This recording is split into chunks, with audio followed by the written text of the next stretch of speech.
Namaste and good morning, everyone. Let's start our Monday class with some prayers.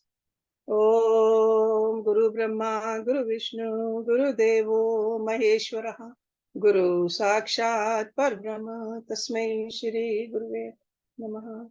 Om Bhurbhavasvaha, Tatsavitravare Bhargo Devasya Dhimahi, Diyo Yo Naha Prachodayat. अस्तो मा सद्गम्य तमसो मा ज्योतिर्गम्य मृत्योर्मा अमृतं गम्य ओम सहनावतु सहनो भुनक्तु सह वीर्यं करवावहै तेजस्विनावधीतमस्तु मा विद्विषावहै ओम शांति शांति शांति. Let's open our Yoga Vashishta. Beautiful scripture. We are on page number 17, and this is the part, in fact, this is a chapter which is called Vairagya Prakaran. Okay, so like a detachment. And Shri Ram is talking to his guru, Rishi Vashishta, and Rishi Vishwamitra also. Both the Rishis are there.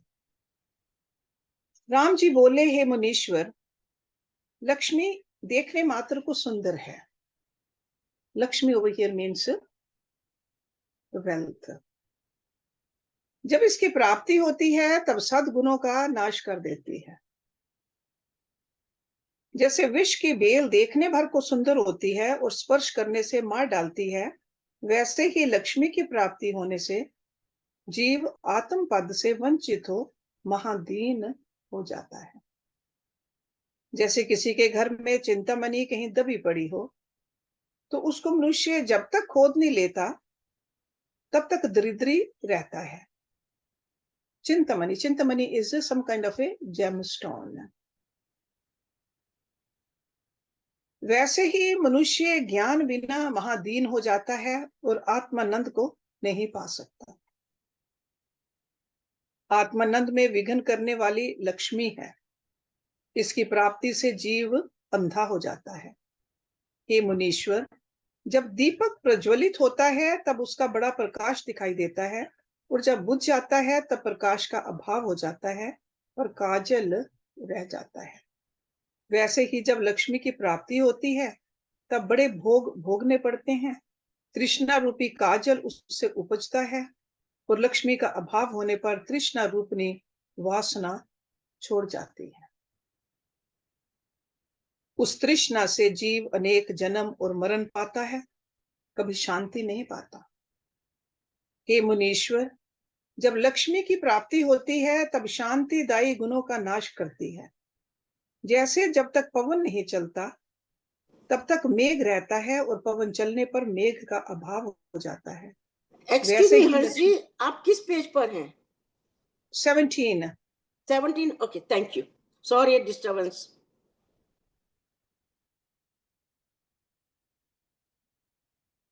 हे मुनीश्वर, जब लक्ष्मी की प्राप्ति होती है तब शांतिदायी गुणों का नाश करती है. जैसे जब तक पवन नहीं चलता तब तक मेघ रहता है और पवन चलने पर मेघ का अभाव हो जाता है, वैसे ही लक्ष्मी की प्राप्ति होने से गुणों का अभाव होता है और गर्व की उत्पत्ति होती है. हे मुनीश्वर, जो शूर होकर अपने मुख से अपनी प्रशंसा ना करे वह दुर्लभ है, और समर्थवान हो किसी की अवज्ञा ना करे. अवज्ञा मीन्स अनादर, डिसरिस्पेक्ट. सब में समबुद्धि रखे वह पुरुष दुर्लभ है. okay? So let me read it again. जो शूर होकर अपने मुख से अपनी प्रशंसा ना करे वह दुर्लभ है. So that means if we have any kind of qualities we want to brag about it. So दुर्लभ है, very rare. और समर्थवान को किसी की अवज्ञा ना करे, सब में समबुद्धि रखे वह पुरुष दुर्लभ है. वैसे ही लक्ष्मीवान होकर शुभ गुण संयुक्त हो ऐसा मनुष्य भी दुर्लभ है. okay? हे मुनीश्वर, तृष्णा रूपी सर्प के विष के बढ़ाने को लक्ष्मी रूपी दूध है। उसे पीते और पवन रूपी भोग का आहार करते वह कभी नहीं अघाता। मोह रूपी मतवाला हाथी है। उसके विचरने का स्थान पवन की 8वीं रूपनी लक्ष्मी है। और सदगन रूप सूर्यमुखी कमल के लिए लक्ष्मी रात्रि है। भोग रूपी चंद्रमुखी कमलों की लक्ष्मी चंद्रमा है। और वैराग्य रूपनी कमलिनी का नाश करने वाली लक्ष्मी बर्फ है। और ज्ञान रूपी शशि का आच्छादन करने के लिए लक्ष्मी राहु है। और मोह रूप आलोक मानो रात्रि है। दुख रूपनी विद्युत को लक्ष्मी आकाश है। और तृष्णा रूपनी बेली को बढ़ाने वाला मेघ है। तृष्णा रूपनी लहर को लक्ष्मी समुद्र है। तृष्णा रूपनी भ्रमरी को लक्ष्मी कमलनी है। और जन्म के दुख रूपी जन्म का जल का लक्ष्मी गर्भ है। हे मुनीश्वर, देखने में ये सुंदर लगती है पर दुख का कारण है। जैसे खड़क की धार देखने में सुंदर होती है और स्पर्श करने से काट करती है, वैसे ही ये लक्ष्मी विचार रूपी मेघ का नाश करने के लिए वायु है। हे मुनीश्वर, ये मैंने विचार करके देखा है कि इसमें कुछ भी सुख नहीं। संतोष रूपी मेघ का नाश करने वाली लक्ष्मी शरद काल है। मनुष्य में शुभ गुण तब तक वास करते हैं जब तक लक्ष्मी की प्राप्ति नहीं होती। जब लक्ष्मी की प्राप्ति होती है तब वे नष्ट हो जाते हैं। हे मुनीश्वर, लक्ष्मी को ऐसी दुखदायिनी जानकर इसकी इच्छा मैंने त्याग दी है। ये भोग मिथ्या है। जैसे बिजली प्रकट होकर छिप जाती है, वैसे ही लक्ष्मी प्रकट होकर छिप जाती है। जैसे जल शीतलता से हिम होता है, वैसे ही लक्ष्मी मनुष्य को जड़वत बना देती है। इसको छल रूप जानकर मैंने त्याग दिया है। On the next page, next part, धन संपत्ति तथा आयु की निस्सारता। राम जी बोले, हे मुनीश्वर, जैसे कमल पत्र के ऊपर जल की बूंदें नहीं ठहरती, वैसे ही लक्ष्मी भी आती और चली जाती है। जैसे जल से लहर होकर नष्ट होती है, वैसे ही लक्ष्मी वृद्धि पाकर नष्ट हो जाती है।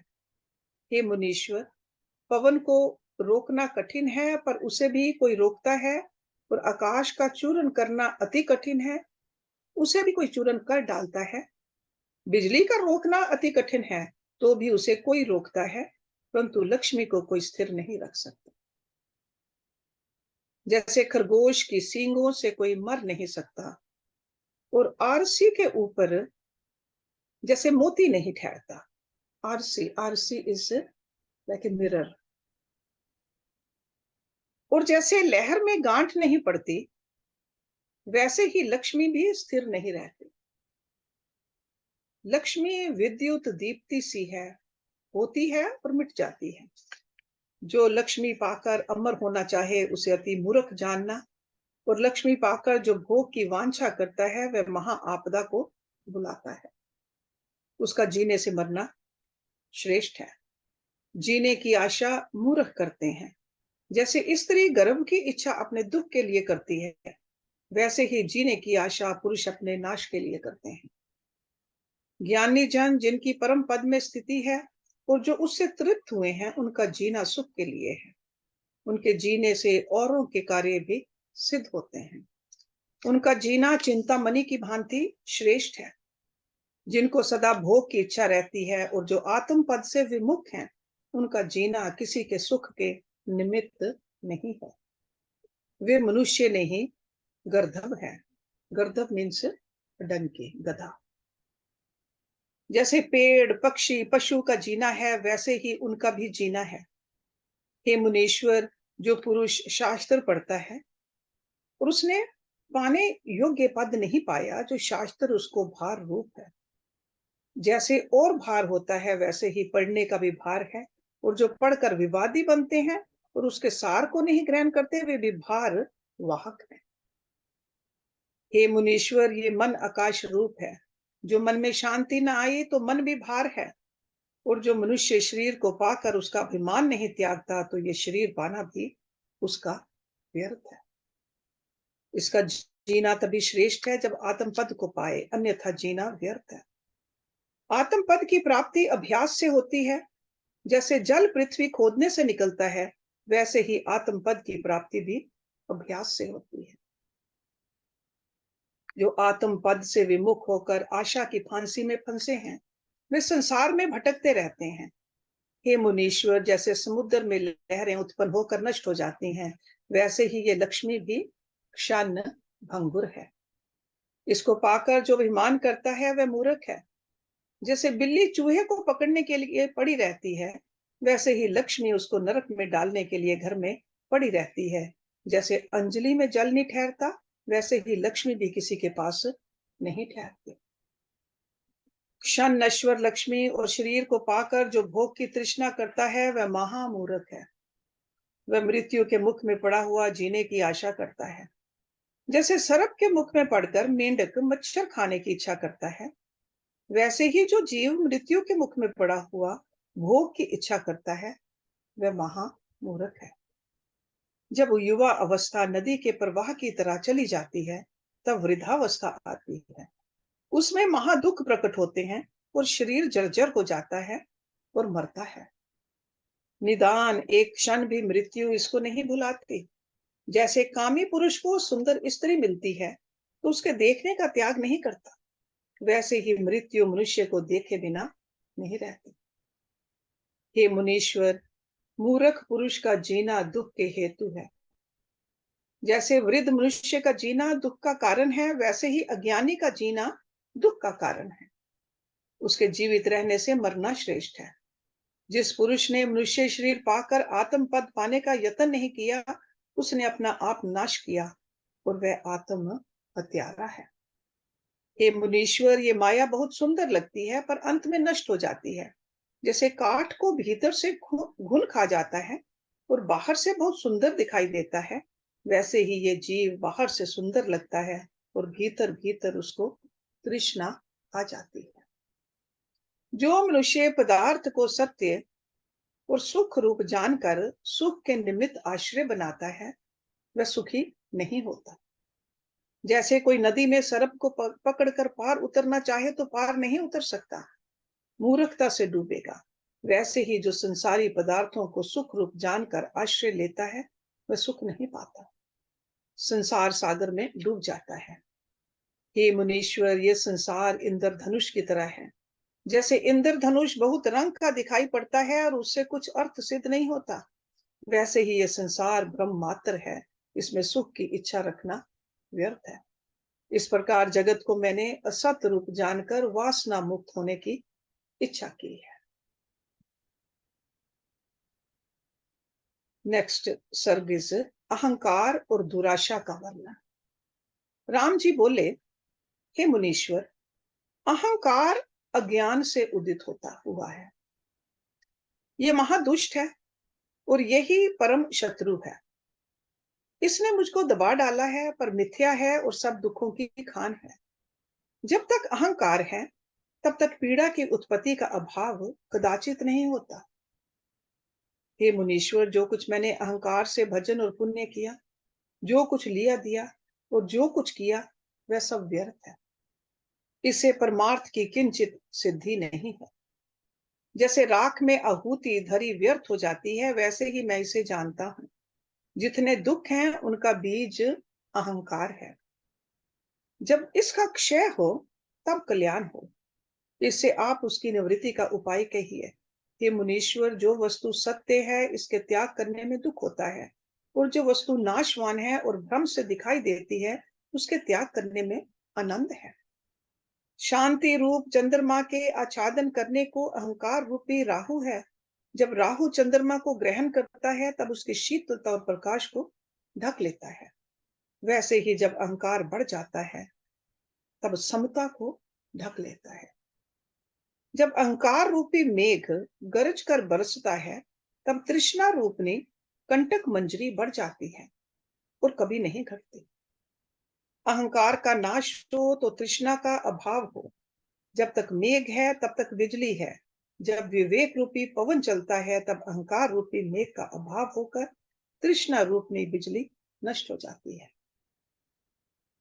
जब तक तेल और बत्ती है तब तक दीपक का प्रकाश है। जब तेल बत्ती का नाश होता है तब भी दीपक का प्रकाश भी नष्ट हो जाता है। ऐसे ही जब अहंकार का नाश होता है तब तृष्णा का भी नाश हो जाता है। हे मुनीश्वर, परम दुख का कारण अहंकार है। जब अहंकार का नाश हो तब दुख का भी नाश हो।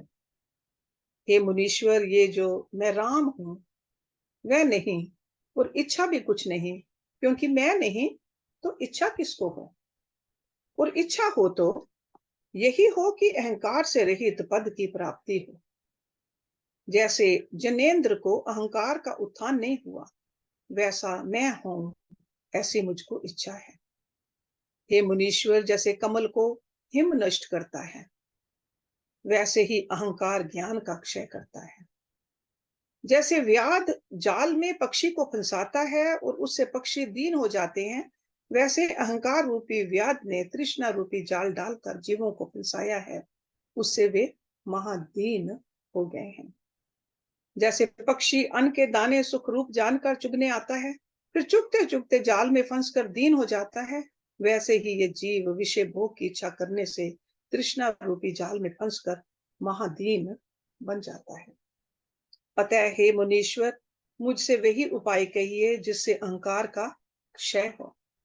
जब अहंकार का क्षय होगा तब मैं परम सुखी हो जाऊंगा।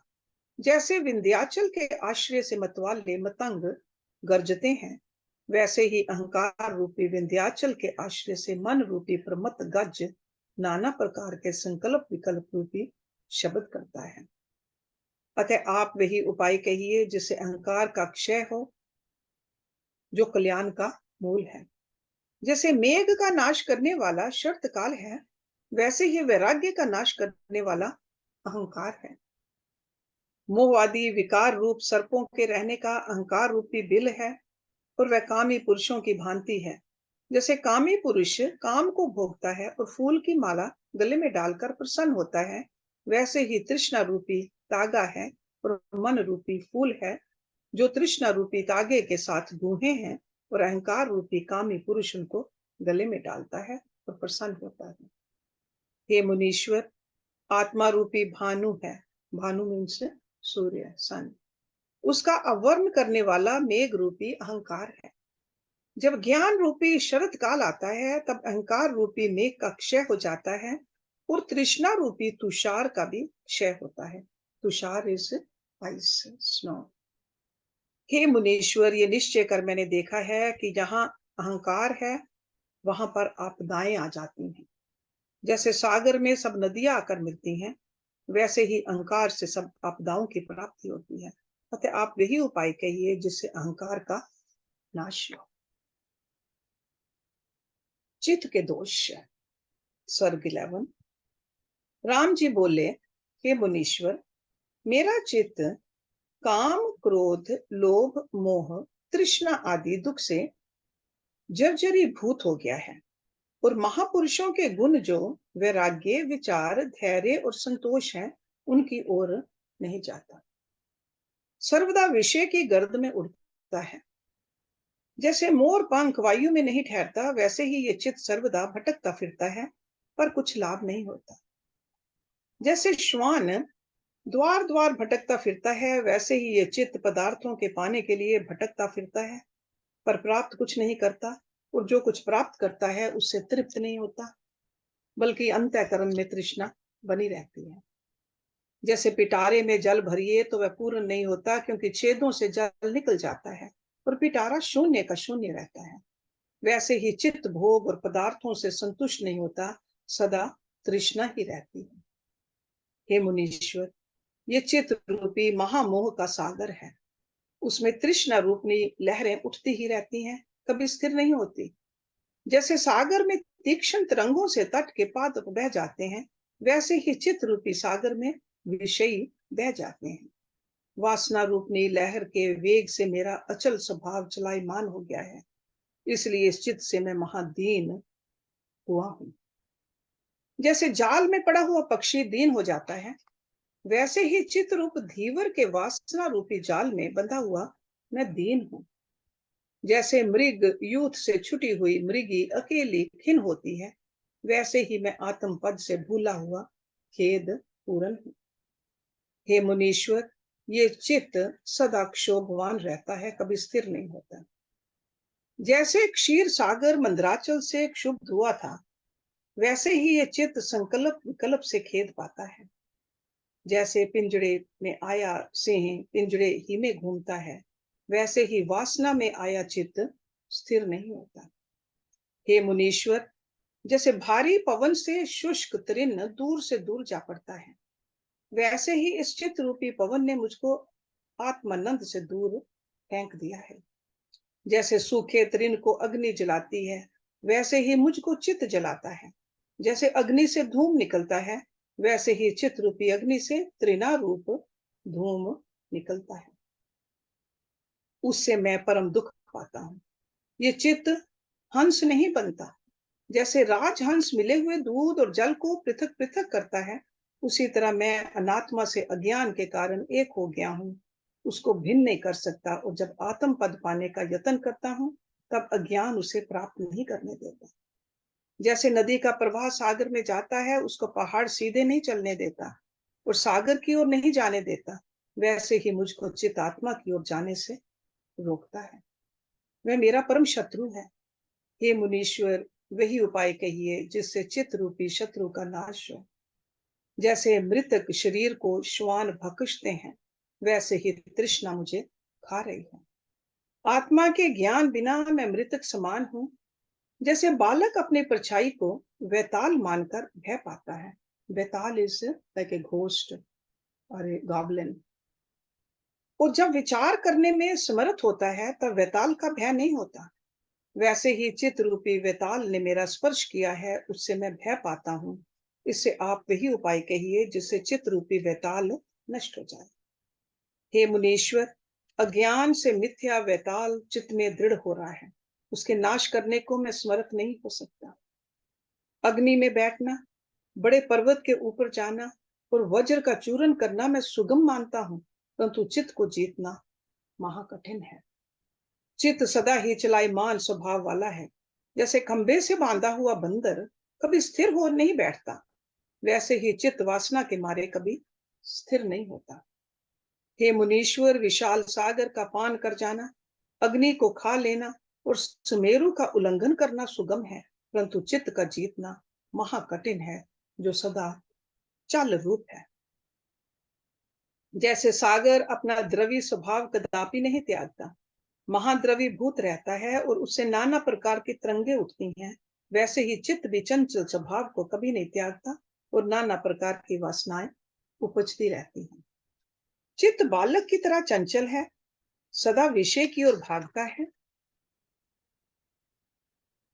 कहीं कहीं पदार्थ की प्राप्ति होती है, परंतु भीतर सदा चंचल रहता है।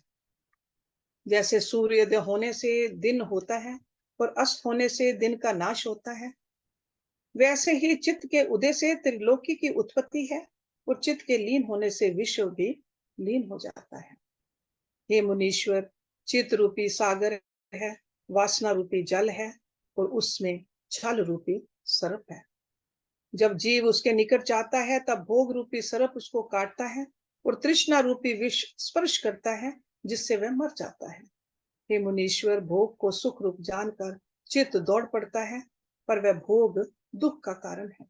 जैसे तृण से आच्छादित खाई को देखकर मूर्ख हरिण खाने दौड़ता है, तो खाई में गिरकर दुख पाता है, वैसे ही चित्त रूपी हरिण भोग को सुख रूप जानकर भोगने लगता है, तब तृष्णा रूपनी खाई में गिर पड़ता है और जन्म जन्मांतर दुख भोगता रहता है।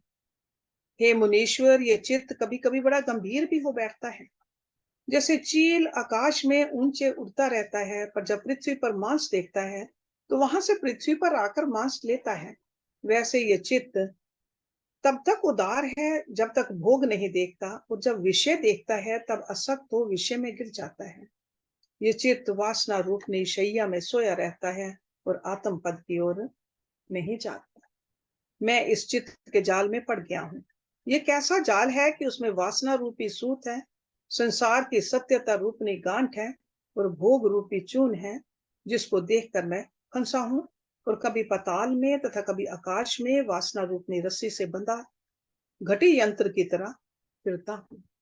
अतः हे मुनिवर, आप वही उपाय कहिए जिससे चित्त रूपी शत्रु को जीतूं। अब मुझको किसी भोग की इच्छा नहीं और जगत की लक्ष्मी मुझको व्यर्थ लगती है। जैसे चंद्रमा बादल की इच्छा नहीं करता और चतुर्मास में आच्छादित हो जाता है, वैसे ही मैं भोग की इच्छा नहीं करता और जगत की लक्ष्मी भी नहीं चाहता, पर मेरा चित्त ही मेरा परम वैरी है।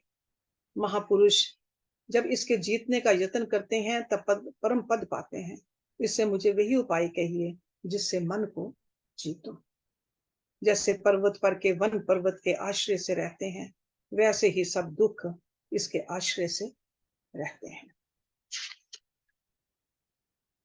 तृष्णा की निंदा। सर्ग 12। राम जी बोले कि हे ब्राह्मण, चेतन रूपी आकाश में तृष्णा रूपनी निशा आई है और उसमें काम, क्रोध, लोभ, मोह आदि उल्लूक विचरते हैं। उल्लूक क्या होता है? ये उल्लू। जब ज्ञान रूपी सूर्य का उदय हो तब तृष्णा रूपनी रात्रि का अभाव हो और रात्रि नष्ट हो तब मोह आदि उल्लूक भी नष्ट हो। सूर्य उदित होता है तब हिम उष्ण हो पिघल जाती है, वैसे ही संतोष रूपी रस को तृष्णा रूपनी उष्णता पिघला देती है। आत्म पद से शून्य चित्त भयानक वन है। उसमें तृष्णा रूपनी पिशाचनी मोह आदि परिवार को अपने साथ लिए घूमती रहती है और प्रसन्न होती है। हे मुनीश्वर, चित्त रूपी शैल है। शैल मीन्स पहाड़, माउंटेन। उसके आश्रय में तृष्णा रूपनी नदी का प्रवाह चलता है और नाना प्रकार के संकल्प रूपनी उर्मियों को उपजाता है। जैसे मेघ को देखकर मयूर प्रसन्न होता है, वैसे ही तृष्णा रूपी मयूर भोग रूपी मेघ को देखकर प्रसन्न होता है। इससे सब दुखों का मूल तृष्णा है। जब मैं किसी संतोष आदि गुण का आश्रय लेता हूँ, तृष्णा उसको नष्ट कर देती है। जैसे सुंदर सारंगी को चूहा काट डालता है। Sarangi is kind of musical instrument, so it's like a strings on it. वैसे ही संतोष आदि गुणों को तृष्णा नष्ट करती है। हे मुनीश्वर, सबसे उत्कृष्ट पद में विराजने का मैं यत्न करता हूँ। उत्कृष्ट मीन्स हायर, द हाईएस्ट, उत्कृष्ट। पर तृष्णा मुझे विराजने नहीं देती। जैसे जाल में फंसा हुआ पक्षी आकाश में उड़ने का यत्न करता है परंतु विवश रहता है, वैसे ही मैं अनात्म से आत्म पद को प्राप्त नहीं हो सकता। स्त्री, पुरुष, पुत्र और कुटुंब का उसने जाल बिछाया है। उसमें मैं फंसा हूं, निकल नहीं सकता और आशा रूपनी फांसी में बंधा हुआ कभी उधर्व को जाता हूं, कभी पदापात होता है। घटी यंत्र की तरह मेरी गति है। जैसे इंद्रधनुष मलिन मेघ में बड़ा और बहुत रंगों से भरा होता है परंतु मध्य में शून्य है, वैसे ही तृष्णा मलिन अंतःकरण में होती है। वह बड़ी हुई है और सद्गुणों से रहित है। ये ऊपर से देखने भर को सुंदर है परंतु इससे कुछ कार्य नहीं सिद्ध होता। हे मुनीश्वर, तृष्णा रूपी मेघ है, उससे दुख रूपनी बूंदे निकलती हैं और तृष्णा रूपी काली नागन है, उसका स्पर्श तो कोमल है परंतु विष पूर्ण है। उसके डंसने से मनुष्य मृतक हो जाता है। तृष्णा रूपी मेघ आत्मा रूपी सूर्य के आगे अवर्ण डालता है। जब ज्ञान रूपी पवन चले तब तृष्णा रूपी मेघ का निवारण हो और आत्म पद का साक्षात्कार हो। ज्ञान रूपी कमल को संकुचित करने वाली तृष्णा रूपी निशा है। उस तृष्णा रूप में महाभयानक काली रात्रि में बड़े धीर जन भयभीत होते हैं और नयन वालों को भी अंधा कर डालती है। जब ये आती है तब वैराग्य और अभ्यास रूपी नेत्र को दृष्टिहीन कर डालती है और सत्य असत्य विचारने नहीं देते। हे मुनीश्वर, तृष्णा रूपनी डाकनी है, वह संतोष आदि गुणों को मार डालती है। तृष्णा रूपनी कंदरा है और उसमें मोह रूपी उन्मत्त हाथी गरजते हैं।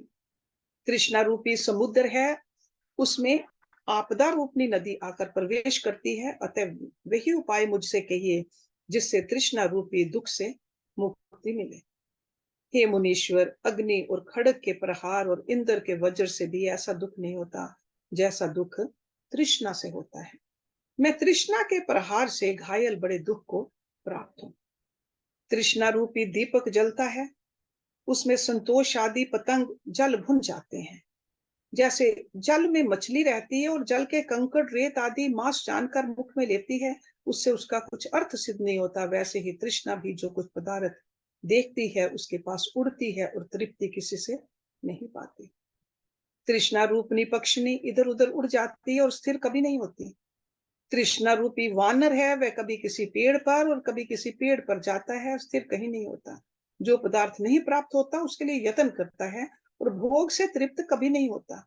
जैसे घृत की आहुति से अग्नि तृप्त नहीं होती, वैसे ही जो पदार्थ पाने योग्य नहीं है उसकी ओर भी तृष्णा दौड़ती है, शांति नहीं पाती। हे मुनीश्वर, तृष्णा रूपनी उन्मत्त नदी है, वह बहे हुए पुरुष को कहां से कहां ले जाती है। कभी तो पहाड़ के बगल में और कभी अन्यत्र ले जाती है। तृष्णा रूपनी नदी में वासना रूपनी लहरें उठती हैं और जो कभी मिटती नहीं। तृष्णा रूपनी नटनी है और संसार रूपी अखाड़ा उसने लगाया है। उसको सिर ऊंचा कर देखती है और मूर्ख बड़े प्रसन्न होते हैं। जैसे सूर्य के उदय होने से सूर्यमुखी कमल खिलकर ऊंचा होता है, वैसे ही मूर्ख भी तृष्णा को देखकर प्रसन्न होता है। तृष्णा रूपनी वृद्ध स्त्री है, जो पुरुष इसका त्याग करता है उसके पीछे लगी घूमती है, कभी उसका त्याग नहीं करती। तृष्णा रूपनी डोर है, उसके साथ जीव रूपी पशु बंधे हुए भ्रमते फिरते हैं। तृष्णा दुष्टनी है, जब कहीं शुभ गुण देखती है तब उसको मार डालती है। उसके संयोग से मैं दीन होता हूँ। जैसे पपीहा मेघ को देखकर प्रसन्न होता है और बूंद ग्रहण करने लगता है, और मेघ को जब पवन ले जाता है तब पपीहा दीन हो जाता है, वैसे ही तृष्णा जब उत्तम गुणों का नाश करती है तब मैं दीन हो जाता हूँ। हे मुनीश्वर, जैसे शुष्क तृण को पवन उड़ाकर दूर से दूर डालता है, वैसे ही तृष्णा रूपी पवन ने मुझको दूर से दूर डाल दिया है और मैं आत्म पद से दूर पड़ा हूँ। हे मुनीश्वर, जैसे भ्रमर कमल के ऊपर और कभी नीचे बैठता है, कभी आसपास मंडराता है, स्थिर नहीं होता, वैसे ही तृष्णा रूपी भ्रमर संसार रूपी कमल के नीचे ऊपर उड़ा करता है, कभी ठहरता नहीं। जैसे मोती के बांस से अनेक मोती निकलते हैं, वैसे ही तृष्णा रूपी बांस से विश्व रूपी अनेक मोती निकलते हैं, उससे लोभी का मन नहीं भरता। तृष्णा रूपी डिब्बे में अनेक दुख रूपी रतन भरे हैं, इससे आप वही उपाय कहिए जिससे तृष्णा दूर हो। हे मुनीश्वर, ये वैराग्य से दूर होती है और किसी उपाय से नहीं। जैसे अंधकार का प्रकाश से नाश होता है और किसी उपाय से नहीं, वैसे ही तृष्णा का क्षय और उपाय से नहीं होता। तृष्णा रूपी हल गुण रूपी पृथ्वी को खोद डालता है और तृष्णा रूपनी बेली गुण रूपी रस को पीती है। तृष्णा रूपनी धूली अंतःकरण रूपी जल में पड़कर उसे गंदा करती है। हे मुनीश्वर, जैसे वर्षा काल में नदी बढ़ती है और फिर घट जाती है, वैसे ही जब इष्ट भोग रूपी जल प्राप्त होता है तब वह हर्ष से बढ़ती है, और जब वह जल घट जाता है तब सूख के क्षीण हो जाती है। हे मुनीश्वर, इस तृष्णा ने मुझको दीन कर रखा है। जैसे शुष्क तृण को पवन उड़ा ले जाता है, वैसे ही मुझको भी तृष्णा उड़ाती है। इससे आप वही उपाय कहिए जिससे तृष्णा का क्षय हो एवं आत्म पद की प्राप्ति हो और दुखों का नाश होकर आनंद प्राप्त हो। Let's put a stop over here today. Om Purnamada Purnam Idam Purnat Purnam Udachyate Purnasya Purnamadaya Purnameva Vishishyate. Om Shanti Shanti Shanti.